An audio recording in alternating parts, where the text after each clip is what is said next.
علیکم، میں ہوں آپ کا میزبان صابر شاکر، وفاقی دارالحکومت اسلام آباد سے۔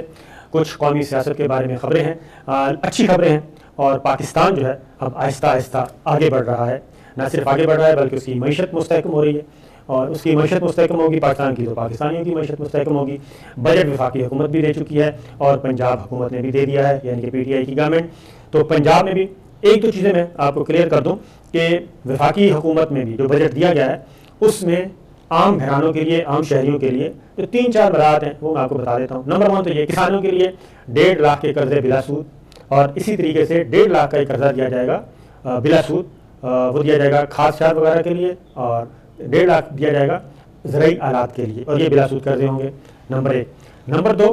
جو شہری گھرانے ہیں، اربن ایریا، وہاں پہ 5 لاکھ کے قرضے ہر شہری گھرانے کو، شہری گھرانے میں سے کسی ایک فرد کو 5 لاکھ کا بلا سود قرضہ دیا جائے گا، اور اس سے وہ اپنا کاروبار سٹارٹ کر سکتا ہے۔ جبکہ 20 لاکھ اس سے زیادہ، 20 لاکھ جو ہے وہ کم شرح سود پہ قرضہ دیا جائے گا، 5 لاکھ تک بلا سود ہے، اور 20 لاکھ ہوگا اور اس سے آگے پہ وہ کم شرح سود کے ساتھ، تاکہ جو اسمال بزنس ہیں، چھوٹے کاروبار، وہ کر سکتے ہیں۔ پھر گھروں کے لیے قرضہ دیا جائے گا جی، اپنے گھر بنانا ہے اس کے لیے قرضہ 20 سال 25 سال کی لیز پہ دیا جائے گا، وہ بھی کم شرح سود ہے۔ اس کے علاوہ کچھ ایسی مراعات رکھی گئی ہیں،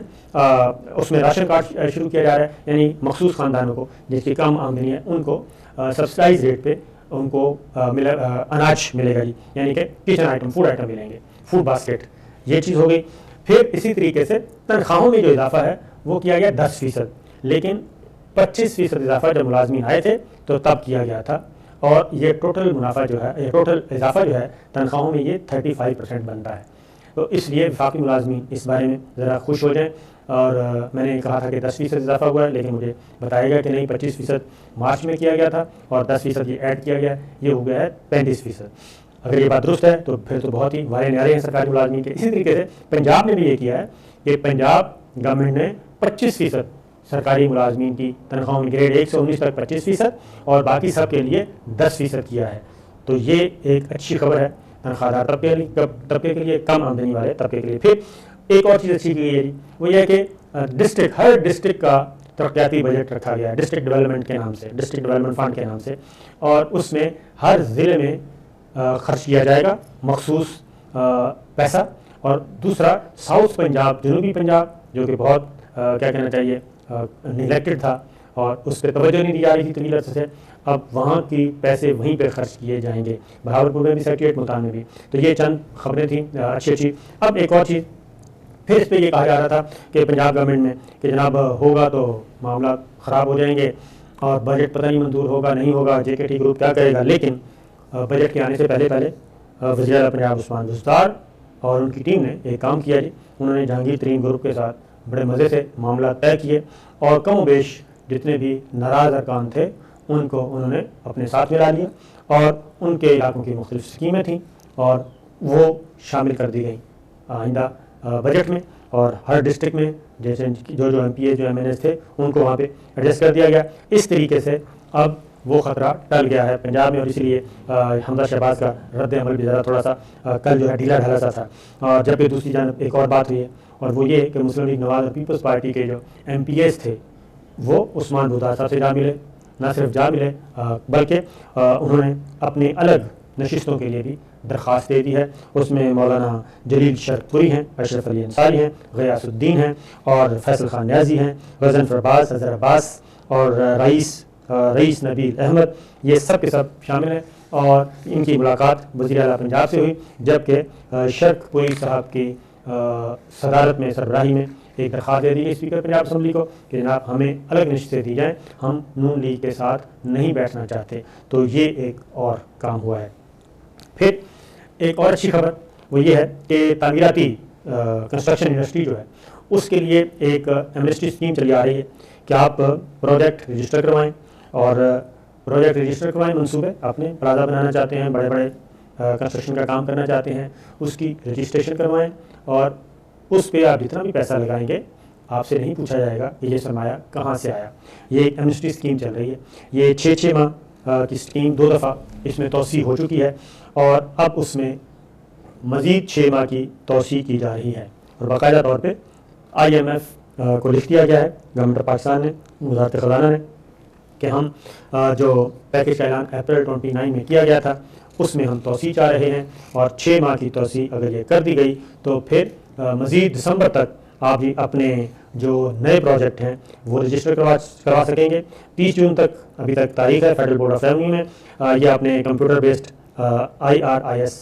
سافٹ ویئر ہے جہاں پہ آپ لوگوں نے رجسٹر کروانا ہے۔ تو یہ منصوبہ اب 30 نومبر 2023 تک ختم ہو جائے گا، لیکن جیسے کہ میں نے آپ کو بتایا کہ اس میں 6 ماہ کی توسیع کی جا رہی ہے۔ اور جو سرکاری اعداد و شمار ہیں اب تک، اس میں وزیر اعظم کے جو تعمیراتی انڈسٹری کے لیے پیکیج تھا اس میں مئی 2021 تک غور سے سنیے گا 3 کھرب 40 ارب روپے مالیت کے 1083 منصوبے FBR کے پاس رجسٹر ہو چکے ہیں، اور اس کے ساتھ 43 ارب 292 عارضی منصوبے بھی شامل ہیں مالیت کے، یعنی 3 کھرب 40 ارب کے 1 اور 43 ارب 292 عارضی منصوبے۔ یہ چل رہا ہے 6 مئی تک 3851 خریداروں نے ٹیکس مراعات حاصل کر کے املاک کی خریداری میں دلچسپی ظاہر کی۔ تو یہ اتنا بڑا انیشیٹو تھا، ایمنسٹی تھی، کہ آپ کو معلوم ہے کہ کنسٹرکشن کا کام جب بھی شروع ہوتا ہے، وہ گھر ہو، چھوٹا یونٹ ہو، بڑا ہو یا بہت بڑا ہو، میگا پروجیکٹ ہو، تو تعمیراتی انڈسٹری کے ساتھ آپ کو معلوم ہے کوئی 40-50 صنعتیں ساتھ چلنا شروع ہو جاتی ہیں، اور جو گھر بنانے میں، ایک دکان بنانے میں، ایک پلازا بنانے میں، شاپنگ مال بنانے میں جو میٹیریل چاہیے وہ ساری کی ساری انڈسٹری جو ہے وہ چل پڑتی ہے، اور ساتھ ساتھ لیبر جو ہے، مین پاور، افرادی قوت، اس کو روزگار ملتا ہے۔ اس میں بھی سارے کے سارے شعبے آ جاتے ہیں، خواہ وہ پلمبر ہے، خواہ وہ مستری ہے، خواہ وہ مزدور ہے، خواہ وہ الیکٹریشین ہے، دنیا جہان کے جتنے بھی ہیں وہ سب کے سب آ جاتے ہیں۔ تو یہ اس میں 6 ماہ کا اور اضافہ ہوگا، تو اس سے آپ اندازہ کر سکتے ہیں کہ مزید کتنے کھربوں کے پروجیکٹ اس میں آ سکتے ہیں۔ یہ ایک اچھی خبر ہے، تو لہٰذا آنے والے دنوں میں مزید ہی آپ کو اچھی خبریں ملیں گی۔ پھر ایک اور چیز، اور وہ ہے پاکستان، یہ خاص طور پہ جو کرونا ہوا، کووڈ ہوا، اس میں آپ کو معلوم ہے کہ پاکستان کی جو صورت، دنیا بھر کی جو صورتحال ہے انتہائی مخدوش، اور دنیا میں بے روزگاری میں اضافہ ہو رہا ہے، پاکستان میں بھی ہوا، لیکن اس کے ساتھ ساتھ ایک اچھا کام بھی ہوا، اور وہ یہ ہوا کہ پاکستان نے افرادی قوت باہر بھیجنے میں، یعنی کہ ورکنگ لیبر اور دیگر جو لوگ پاکستانی جو باہر بیرون ملک جانے تھے، افرادی قوت بھیجنے میں پاکستان بھارت سے بھی آگے نکل گیا، بنگلہ دیش سے بھی آگے نکل گیا، اور اس کا کریڈٹ جو ضرور پاکستان کی گورنمنٹ کو جانا چاہیے۔ اور اس میں پاکستان نے 2020 میں بھی افرادی قوت، مین پاور، بھارت اور بنگلہ دیش کو پیچھے چھوڑ دیا، اور کورونا کے باوجود 2,24,705 پاکستانی شہریوں کو مختلف ملکوں میں روزگار کے لیے بھیجا، اور اس کی وجہ ہی ہے کہ بیرون ملک مقیم پاکستانی جو ہیں وہ ان کی تعداد میں اضافہ ہوا، ان کو روزگار ملا، اور پھر یہی وجہ ہے کہ مئی میں پہلے $1.5 ارب تھا، جبکہ مئی میں ہی جو تفصیلات زر آئیں بیرون ملک سے، وہ اپریل میں تفصیلات زر تھیں $2.80 کروڑ، لیکن مئی میں یہ اس سے بھی تجاوز کر گئیں تفصیلات زر، اور 12 مہینے یعنی کہ مئی کے مہینے میں 2021 کے میں $2 ارب کا مزید اضافہ ہو گیا ہے۔ اس میں مزید $2 ارب کا تفصیلات زر مبادلہ میں اضافہ ہوا، اور اس طریقے سے یہ ایک اچھی خبر جو کہ میں نے آپ کو بتایا جائے کہ صرف برا حال ہی نہیں ہے بلکہ ہر طرف اچھا حال بھی موجود ہے، اور یہی وجہ ہے کہ اسٹیٹ بینک نے مئی 2021 میں $2.5 ارب موصول ہوئے، 2.5 یعنی کہ $2.5 ارب، اور یہ میکسیمم نمبر تھا اب تک کا، ابھی 1 مہینہ باقی ہے، اور اس میں کتنا آتا ہے۔ پھر ایک اور خبر آئی ہے، اور وہ خبر آئی ہے کہ ایک بہت بڑی پلی بارگین کی پیشکش کی گئی ہے، اور یہ پلی بارگین کی پیشکش کی ہے ایڈن گارڈن ہاؤسنگ سوسائٹی ہے، اور اس کے مالک ہیں ڈاکٹر محمد امجد، اور ہاؤسنگ اسکینڈل میں یہ گرفتاری سے بچنے کے لیے فرار ہو گئے تھے 3 سال پہلے۔ اب وہ واپس آئے ہیں، اور انہوں نے نیب کو آفر کی ہے کہ میں پلی بارگین کرنے کے لیے تیار ہوں۔ $9 ارب انہوں نے آفر کیا ہے، لیکن نیب نے یہ آفر مسترد کر دی ہے، اور انہوں نے پلی بارگین کے لیے $16 ارب کا مطالبہ کیا ہے کہ $16 ارب آپ آفر کریں تو پلی بارگین ہو سکتی ہے، اور اگر اس سے کم یعنی کہ 9 ارب کا تو مسترد کر دیا، ورنہ پھر مقدمہ چلے گا۔ اور اس کی وجہ یہ ہے کہ ڈاکٹر امجد کا نام ECL میں بھی ہے، اور یہ ECL میں بھی ہے، اور پلس ان کے جتنے بھی 15 ارب سے زائد کی جائیدادیں ہیں جو وہ آلریڈی ضبط کر لی گئی تھیں، اور مزید ان کے بارے میں اتنا ہی کافی ہے، اس سے زیادہ نہیں بتانا چاہیے۔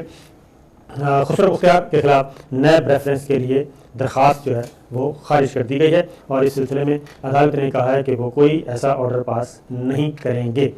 یہ اب تک کی جو اطلاعات ہیں، اچھی خبریں میں نے آپ سے شیئر کر لوں۔ کرونا ویکسین کے بارے میں آپ کو بتا دوں کہ پاکستان میں 1 کروڑ سے زائد ہو چکی ہے، جبکہ اسلام آباد میں، وفاقی دارالحکومت میں اسلام آباد میں 50% رہائشی جو ہیں جو اہل تھے کرونا ویکسین لگوانے کے، 50%